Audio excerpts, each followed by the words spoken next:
Tuhan firman-Mu ajaib, kekal meski gunung menghilang. Tiada huruf yang gagal, tak terpatahkan siasat. Hidup seperti-Mu ya Allah, lebih dari emas. Aku bersaksi kitab-Mu, kitab yang suci. Mendengarkan firman-Mu, hibur hati yang luka. Terangilah langkahku kemanapun ku pergi. Biarkanlah firman-Mu berkuasa atasku. Ubahkanku, bebaskanku, ku mau menyenangkan-Mu.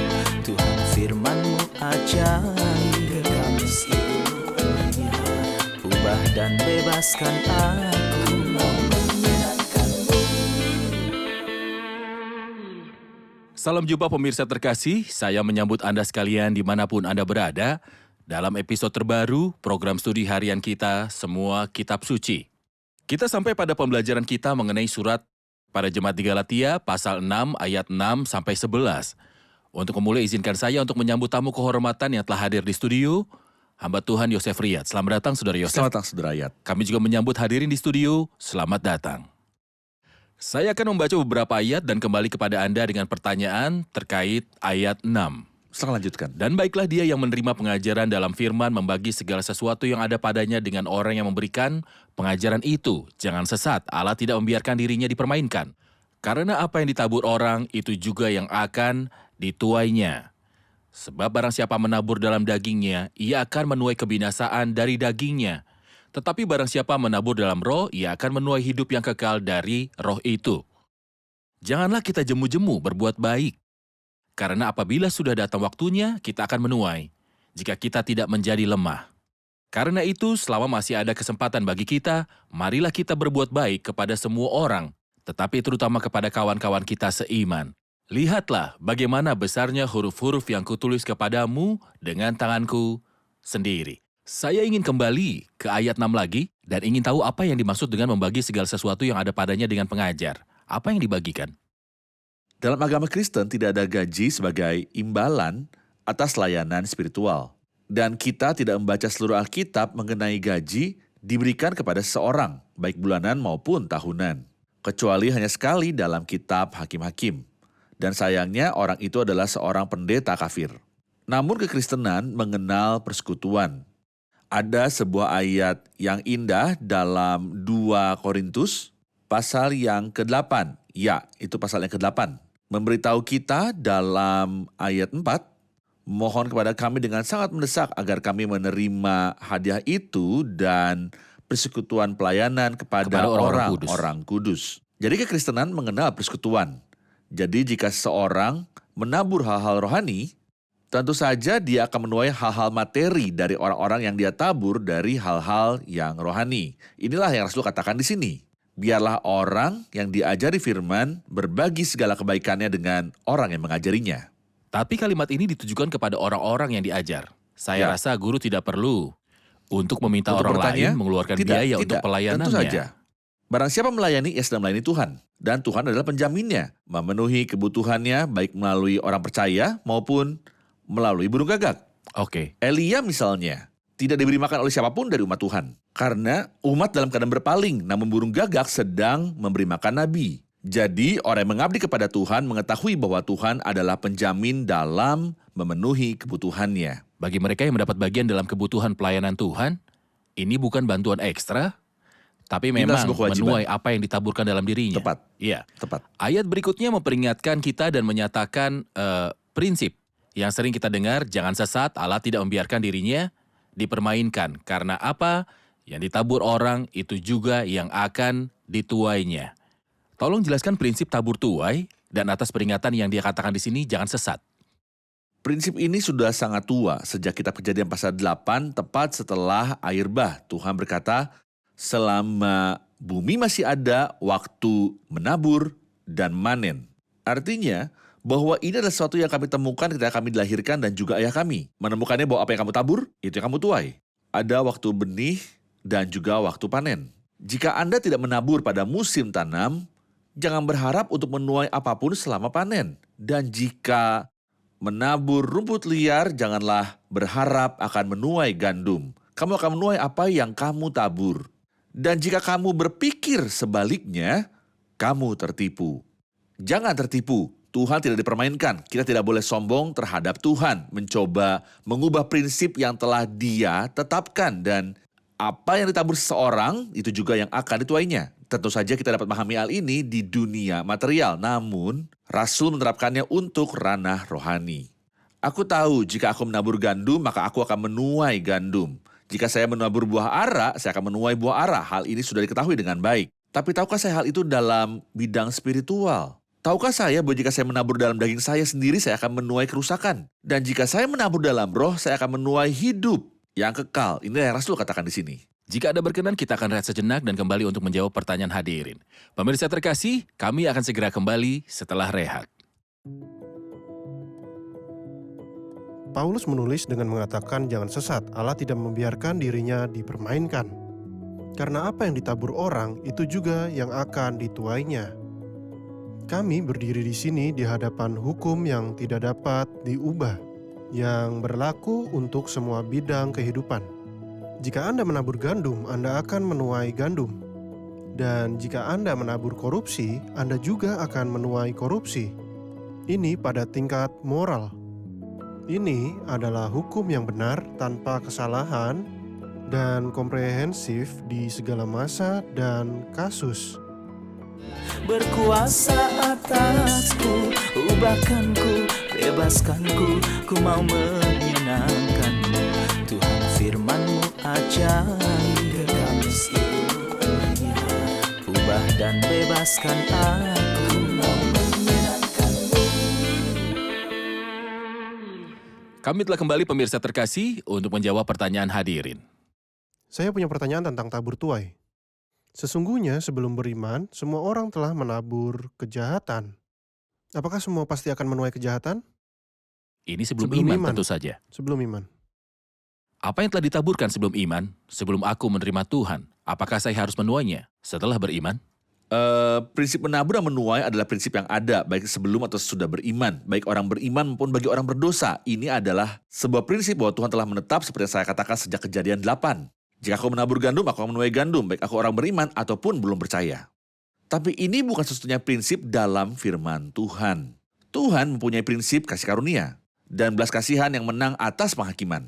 Dan dari pemakan itu keluarlah sesuatu untuk dimakan, dari yang kuat muncullah sesuatu yang manis.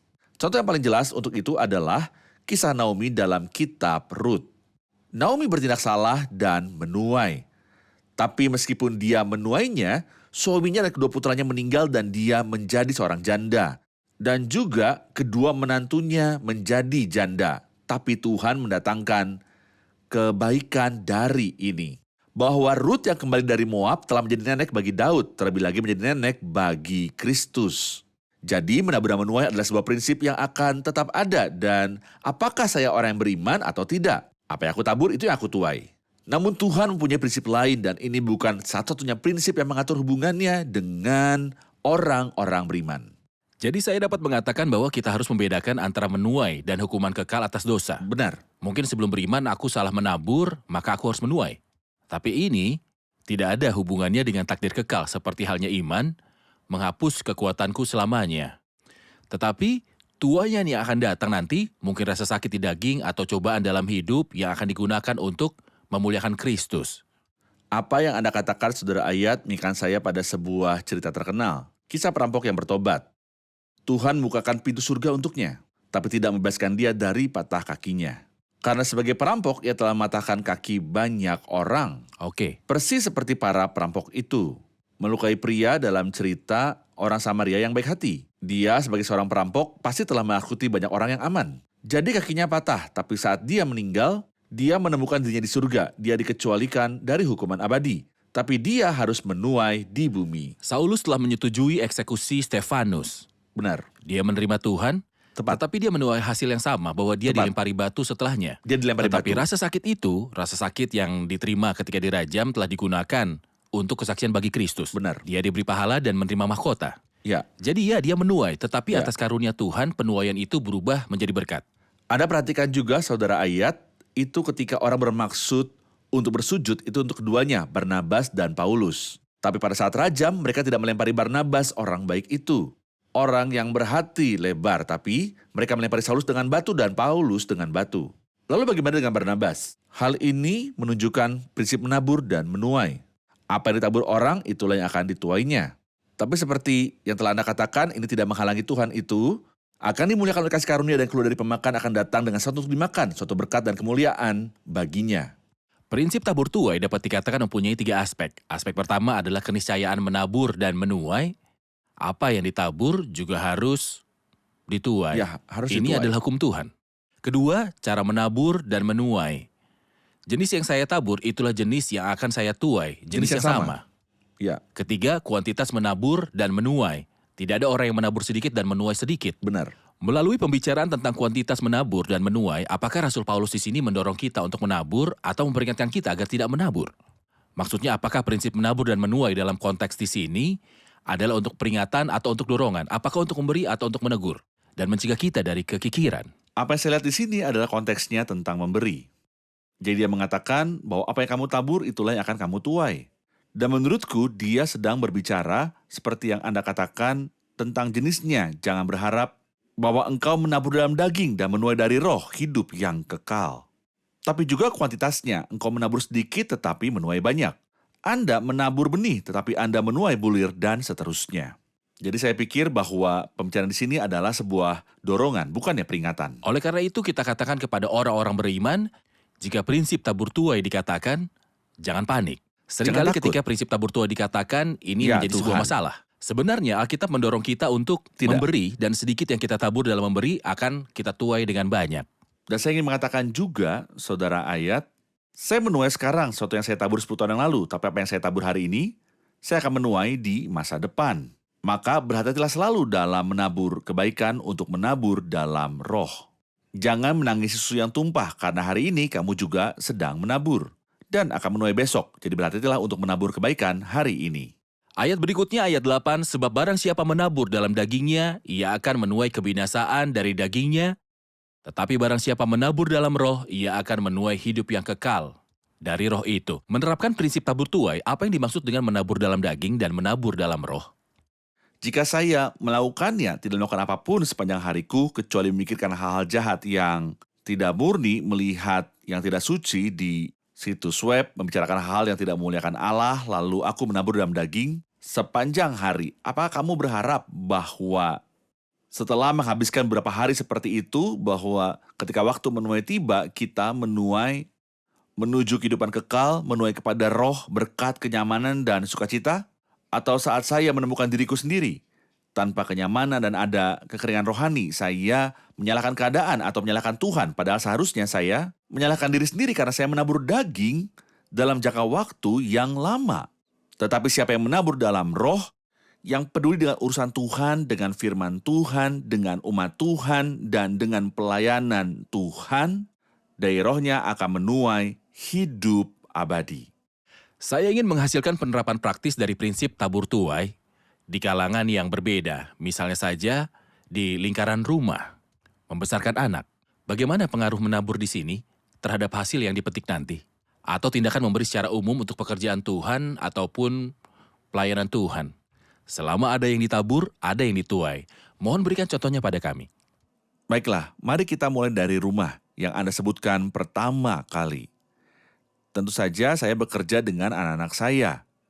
Tapi kerja keras ini pertama adalah tugasku. Tapi yang kedua adalah sebuah taburan. Didiklah anakmu maka ia akan memberikan ketenteraman kepadamu dan mendatangkan sukacita kepadamu. Ada banyak orang yang tidak punya waktu untuk anak-anaknya. Banyak orang berpergian untuk menghasilkan uang di negara lain atau sangat sibuk sepanjang hari dan tidak punya waktu untuk anak-anaknya. Tidak peduli pada anak-anaknya sehingga ketika dia mendapati anak-anak yang telah menyimpang dari jalan yang lurus, dia seharusnya tidak menyalahkan siapapun kecuali dirinya sendiri. Aku tidak menabur, lalu mengapa aku mengharapkan untuk menuai pada saat tuaian? Aku tidak berjuang bagi anak-anakku, saya bekerja untuk hal-hal lain. Mungkin saya hanya peduli untuk menghasilkan uang bagi mereka, tapi ini tidak cukup. Saya harus merawat mereka secara rohani, secara moral, dan juga budaya. Saya harus merawatnya, saya harus menabur. Jika engkau menabur, pasti engkau akan menuainya dan mendatangkan sukacita kepadamu. Kalau kita ambil secara umum, firman Tuhan itu penuh dengan orang yang menabur dan menuai. Ketika kita masih anak-anak, kita mempelajari kata kerja menabur dan menuai. Dan hal yang sama di dalam Alkitab, pertama-tama kita belajar tentang menabur dan menuai. Mungkin ini sudah sangat jelas bagi Yakub. Yakub menipu ayahnya, berbohong kepada ayahnya, dan memanfaatkan kebutaan ayahnya. Jadi Anda menemukan pria pintar itu, Yakub, membuat kesalahan hingga bahkan orang yang paling mudah tertipu di dunia tidak akan salah. Menikahi seorang gadis yang telah diperjuangkan selama 7 tahun untuk nikahi, lalu dia bangun keesokan paginya untuk menemukannya bahwa dia telah menikah dengan orang lain. Pria yang menyedihkan bukan karena dia sengsara, ini yang menyedihkan. Menabur dan menuai. Engkau akan menghormati hak anak sulung di rumah saudara laki-laki ibumu bertentangan dengan keinginanmu. Engkau memanfaatkan kebutaan ayahmu. Jadi, jangan bersedih bila ayah mertuamu melakukan hal yang sama dan memberimu gadis yang tidak kamu inginkan dan sebagainya. Dia menipu ayahnya yang buta ketika dia membunuh untuknya seekor kambing muda yang dimakan ayahnya. Belakangan anak-anak lakinya menipunya ketika mereka menyembelih seekor kambing muda dan mencelupkan jubah Yusuf dalam darah kambing dan berkata, "Silakan Bapak periksa apakah jubah ini milik anak Bapak atau tidak." Prinsip apa yang akan ditabur seseorang sangat jelas terlihat dalam cerita Yakub, kisah yang benar-benar menunjukkan kepada kita prinsip mengenai menabur dan menuai. Dan ini memperingatkan untuk berhati-hati dalam membesarkan anak dalam keluarga kita. Apa yang ditaburkan pada anak-anak adalah tuaian yang menghancurkan di kemudian hari jika taburannya tidak baik. Saya menabur dan tidak peduli atau berpikir, dan ketika waktu menuai tiba, aku menjadi sedih. Mengapa kamu menjadi sedih? Anda menabur. Dan Anda menuai apa yang sebenarnya Anda tabur. Oke. Tentu saja menabur dalam pelayanan bukan tentang jumlah kegiatan yang saya lakukan dalam pelayanan, tetapi tentang jenis yang saya tabur. Banyak Benar. orang yang mempunyai agenda sibuk, mungkin untuk beberapa tahun ke depan. Tetapi setelahnya tidak ada Mungkin hasil. karena mereka menabur dalam daging. Saudara Yosef, kita akan rehat sejenak dan kembali untuk menanyakan pertanyaan yang berkaitan dengan ayat 9. Janganlah kita jemu-jemu berbuat baik, karena apabila sudah datang waktunya, kita akan menuai. Jika kita tidak menjadi lemah. Memberi yang bagaimana dan kepada siapa? Kita akan membahasnya setelah rehat. Pemirsa terkasih, kami akan segera kembali setelah rehat.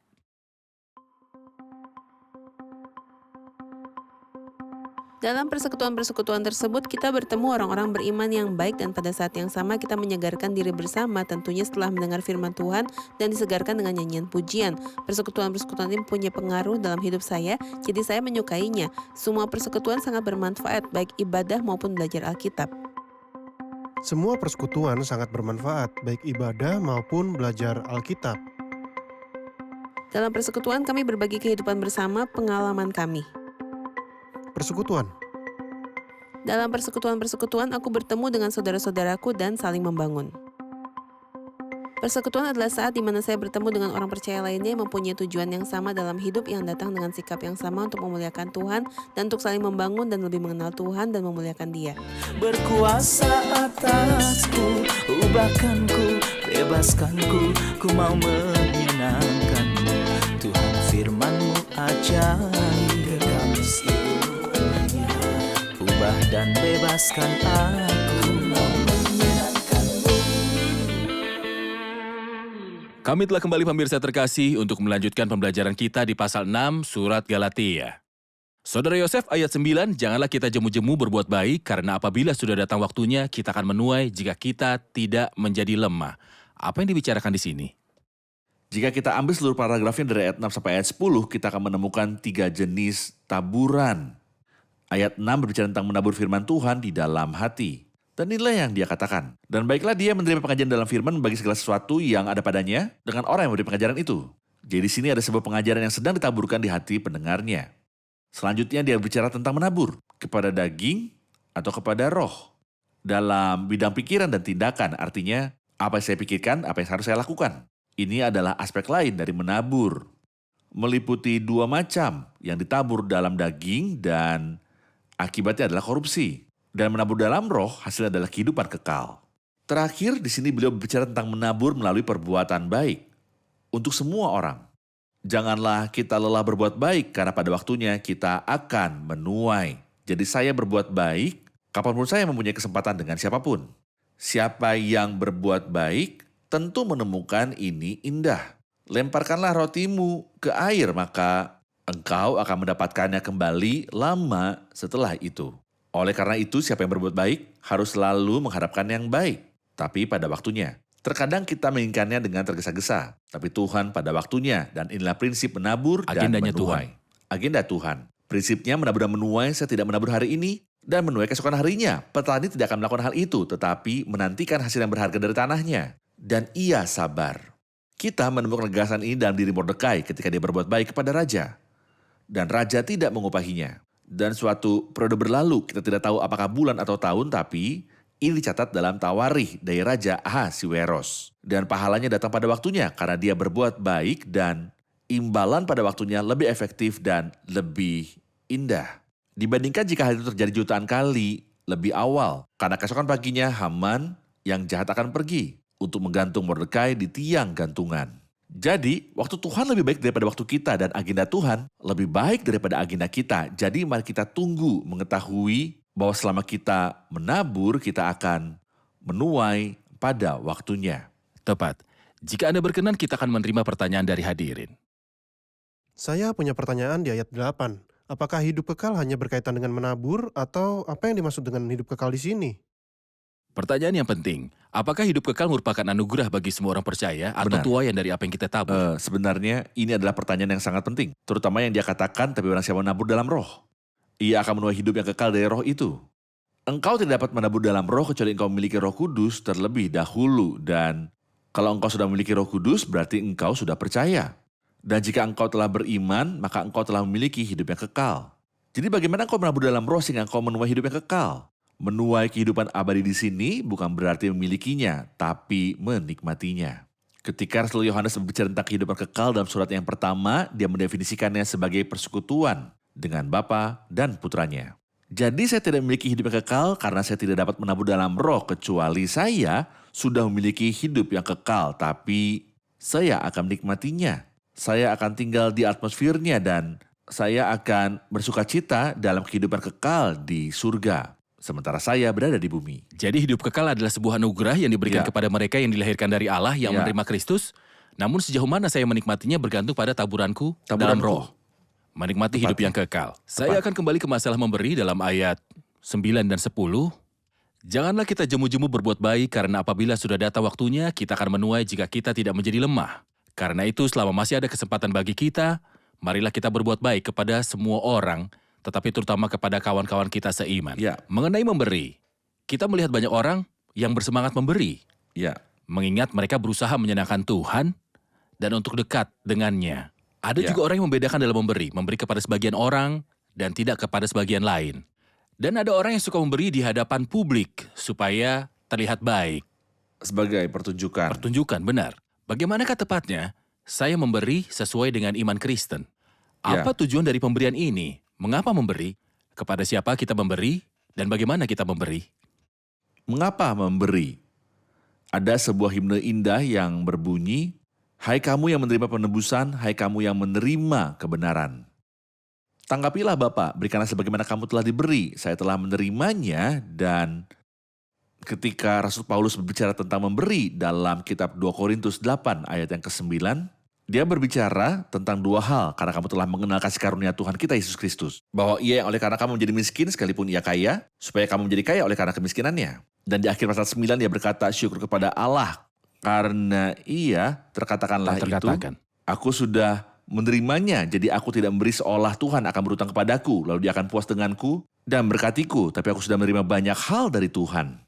Dari tanganmu sendirilah persembahan yang kami berikan kepadamu, jadi aku memberi bukan untuk menyenangkan hati Tuhan. Namun ketika aku mendapat anugerah Allah dengan cuma-cuma melalui kasih karunia, dan dari kelebihan apa yang dia berikan kepadaku, aku memberi, karena dia mengajariku memberi. Tuhanlah yang beri padaku, padahal aku tidak pantas mendapatkannya. Jadi ini adalah hasil, Tepat. bukan sarana.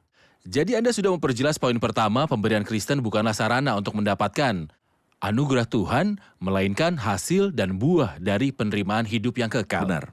Saya ingin tahu dua poin lainnya, kepada siapa dan bagaimana saya harus memberi. Haruskah saya memberi dikatakan di ayat 10, karena itu selama masih ada kesempatan bagi kita. Marilah kita berbuat baik kepada semua orang.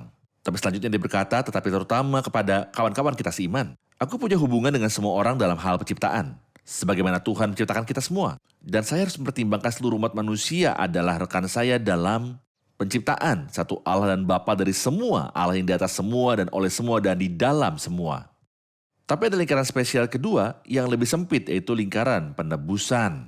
Jadi saya harus berbuat baik khususnya, tapi tidak secara eksklusif kepada mereka yang berasal dari keluarga beriman. Jadi saya melakukannya untuk semua, terutama bagi mereka yang berasal dari keluarga iman. Jadi memberi ditujukan kepada semua orang, Untuk semua orang, bahkan kepada musuh, bahkan pada musuh. terutama kepada mereka saudara Jika seiman. musuhmu lapar, beri dia makan. Poin yang ketiga, bagaimana cara saya memberi? Kristus menjawab pertanyaan ini dengan cara yang menakjubkan dalam khotbah di gunung Matius 6 ayat 1 sampai dengan yang keempat, ketika dia berkata, apabila engkau memberi sedekah, janganlah engkau mencanangkan hal itu. Janganlah diketahui tangan kirimu apa yang diperbuat tangan kananmu. Ada banyak orang yang memberi untuk menyombongkan diri dan memegahkan diri. Dan Kristus berkata, sungguhnya mereka sudah mendapatkan upahnya. Dan mengatakan metafora yang luar biasa ini, Anda mungkin memberi, misalnya 10 pon untuk seorang sambil memegang mikrofon dengan tangan yang lain, untuk mengumumkan atau menyembunyikan trompet agar semua orang mengetahui yang jauh dan yang dekat yang telah Anda berikan. Tidak, Kristus berkata kepadamu bahwa ketika kamu memberi, jangan diketahui di tangan kirimu apa yang diperbuat tangan kananmu. Ketika kamu memberi dengan tangan kananmu, jangan biarkan hatimu yang ada di sebelah kiri membuatmu mengagumi dirimu sendiri sebagai orang yang baik, orang yang lembut, dan orang yang murah hati. Tapi berikan dan janganlah diketahui tangan kirimu apa yang diperbuat tangan kananmu. Maka Bapamu yang melihat yang tersembunyi akan membalasnya Prinsip dari kepadamu. beramal atau memberi adalah secara rahasia. Diam-diam. Tidak ada yang boleh tahu kecuali Tepat, Tuhan. tepat. Oke, terima kasih Saudara Yosef, Tuhan Tuhan berkati. berkati. Kita akan dengar komentar dari hadirin. Apa manfaat yang Anda dapatkan dari episode ini? Sudah sejak lama kita memikirkan prinsip menabur dan prinsip menuai dari sisi negatifnya saja. Tapi hari ini kita mendengar sesuatu yang baru, bahwa prinsip menabur dan menuai adalah asas yang memberi semangat untuk hal-hal positif yang saya tabur dalam roh untuk menuai kenikmatan hidup yang kekal dan hubungan dengan Tuhan. Kita belajar ada 3 aspek dalam menabur dan menuai. Pertama, tidak bisa dihindari siapa yang menabur akan selalu menuai. Kedua, jenisnya saya akan selalu menuai jenis yang sama dengan yang saya tabur. Jika saya menabur kebaikan, saya akan menuai kebaikan. Jika saya menabur kejahatan, saya akan menuai kejahatan. Ketiga, kuantitas biasanya siapa yang menabur akan menuai berlipat ganda apa yang dia taburkan. Oke, Ihab, Kami punya 3 tujuan baru dalam menabur. Pertama, menabur firman Tuhan di dalam hati. Kedua, menabur dalam roh. Ketiga, berbuat baik kepada semua orang, terutama kepada orang-orang atau saudara-saudara seiman. luar biasa. Terima kasih, Tuhan memberkati. Terima kasih Saudara Yosef. Kita lanjutkan episode berikutnya dengan pembahasan surat kepada jemaat di Galatia. Galatia. Amin. Pemirsa terkasih, kita pelajari di episode ini bahwa ada sesuatu yang disebut dengan memberi, berbuat baik kepada semua orang, tetapi terutama kepada saudara seiman. Memberi adalah suatu hal yang asing bagi natur manusia yang lahir dari Adam. Mengapa? Karena manusia yang telah jatuh, lahir dari Adam, manusia pada umumnya suka mengambil, bukan memberi. Pergilah dan perhatikan orang-orang di jalanan. Semua orang ingin memanfaatkan kesempatan yang ada di hadapannya. Berjalanlah di jalan, semua orang ingin mengambil tempat pertama, bukan memberi. Kecuali di saat Kristus memasuki hati Anda, Dia mengajarkan untuk memberi. Sampai jumpa di episode berikutnya dan terakhir dari surat Galatia ini. Tuhan besertamu.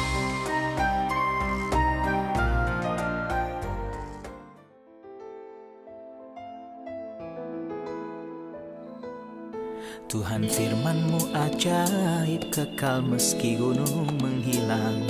Tiada huruf yang gagal, tak terpatahkan siasat. Hidup seperti-Mu ya Allah, lebih dari emas. Aku bersaksi kitab-Mu, kitab yang suci. Mendengarkan firman-Mu, hibur hati yang duka. Terangilah langkahku kemanapun ku pergi. Biarkanlah firman-Mu berkuasa atasku. Ubahkanku, bebaskanku, ku mau menyenangkan-Mu. Tuhan firman-Mu ajaib, ubah dan bebaskan aku.